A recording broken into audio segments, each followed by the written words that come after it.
Alia, seorang mahasiswi cantik berusia 22 tahun, baru saja memasuki semester akhir di universitasnya. Ia dikenal sebagai gadis cerdas dan pekerja keras, namun belakangan ini hidupnya semakin sulit. Kedua orang tuanya mengalami kesulitan keuangan, dan kiriman uang dari kampung terhenti.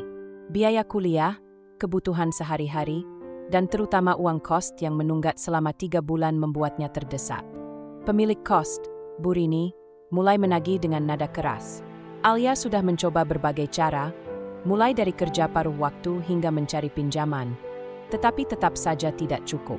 Ia mulai putus asa, hingga suatu hari, sebuah tawaran yang tak terduga datang kepadanya. Saat bekerja sebagai asisten di sebuah kafe, Alia bertemu dengan seorang pria paruh baya bernama Adrian. Usianya sekitar 45 tahun, seorang pengusaha sukses dengan penampilan rapi dan berwibawa. Adrian sering datang ke kafe dan tampak tertarik pada Alia. Berbeda dengan pelanggan lain yang hanya iseng menggoda, Adrian justru menawarkan bantuan secara serius. "Kamu terlihat sedang banyak pikiran. Mungkin aku bisa membantu," kata Adrian suatu malam. Alia ragu, tetapi akhirnya menceritakan kesulitannya. Adrian mendengarkan dengan penuh perhatian dan akhirnya mengajukan tawaran yang mengejutkan. "Menikahlah denganku. Aku bisa menjamin hidupmu lebih baik, dan kamu tak perlu khawatir soal biaya lagi." Alia terkejut. Menikah dengan pria yang lebih tua bukanlah bagian dari rencananya. Namun, ketika melihat situasinya yang semakin sulit, ia mulai mempertimbangkan tawaran itu. Adrian menambahkan, "Aku tidak mengharapkan cinta seketika, hanya kebersamaan. Kamu bisa tetap melanjutkan kuliah dan mengejar impianmu." Setelah banyak pertimbangan, Alia akhirnya menerima tawaran itu. Pernikahan mereka berlangsung sederhana, hanya dihadiri beberapa orang terdekat. Alia kini tinggal di rumah Adrian, jauh dari kamar kos sempit yang selama ini menjadi tempatnya berjuang. Namun, di balik kenyamanan baru ini, muncul pertanyaan di benak Alia. Apa sebenarnya alasan Adrian memilihnya? Apakah ini hanya transaksi semata atau ada sesuatu yang lebih dalam? Seiring waktu, ia mulai melihat sisi lain dari Adrian yang penuh misteri. Adrian sering menghilang tanpa penjelasan yang jelas.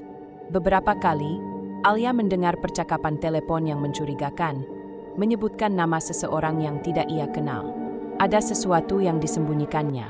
Suatu malam, Alia tak sengaja menemukan sebuah ruangan yang selalu dikunci di rumah mereka. Rasa penasaran mendorongnya untuk mencari tahu lebih jauh. Dengan hati-hati, ia mencoba membuka pintu itu menggunakan kunci cadangan yang ia temukan di meja kerja Adrian.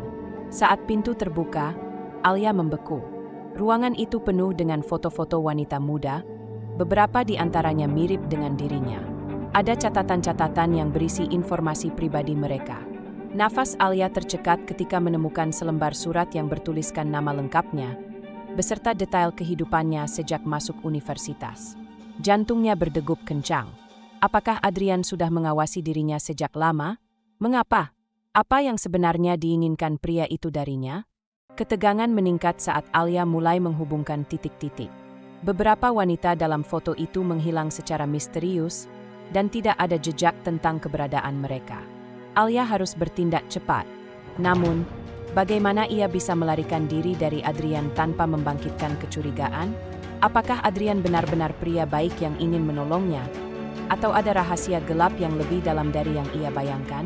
Malam itu, Adrian kembali lebih awal dari biasanya. Alia buru-buru menutup ruangan dan kembali ke kamarnya. Namun, sorot mata Adrian tajam ketika melihatnya. "Kamu sudah masuk ke ruangan itu, bukan?" tanyanya dengan suara datar. Alia merasa tenggorokannya kering. Ia berusaha menyangkal, tetapi tatapan Adrian semakin tajam. "Kamu seharusnya tidak pernah masuk ke sana, Alia," lanjut. Detik itu juga, Alia tahu bahwa ia dalam bahaya. Namun, sebelum ia bisa berkata apa-apa, Adrian mendekat, menutup pintu kamar mereka, dan tersenyum kecil. "Sekarang, aku harus memastikan kamu tidak akan pergi kemana-mana." Alia menyadari bahwa ia harus mencari jalan keluar secepatnya. Namun, bagaimana? Adrian selalu mengawasinya, dan rumah ini memiliki sistem keamanan yang tidak mudah ditembus. Ia mulai mencari bantuan secara diam-diam, mengirim pesan singkat kepada sahabatnya, Dinda, dengan kode tersembunyi. Aku butuh bantuan. Rumah ini tidak seperti yang aku kira. Dinda yang paham situasi Alia langsung bergerak cepat. Namun, Alia tidak bisa menunggu lama. Ia harus bertindak sendiri sebelum Adrian mengambil langkah lebih jauh. Malam itu, saat Adrian tertidur, Alia berusaha melarikan diri. Namun, tepat ketika ia mencapai pintu utama, alarm berbunyi. Adrian terbangun, dan dengan wajah dingin, ia berdiri di depan pintu. "Kamu pikir bisa lari dariku begitu saja?" "Alia?" Suaranya terdengar tenang, namun mengancam. Alia menggenggam sesuatu di tangannya, pisau kecil yang ia ambil dari dapur.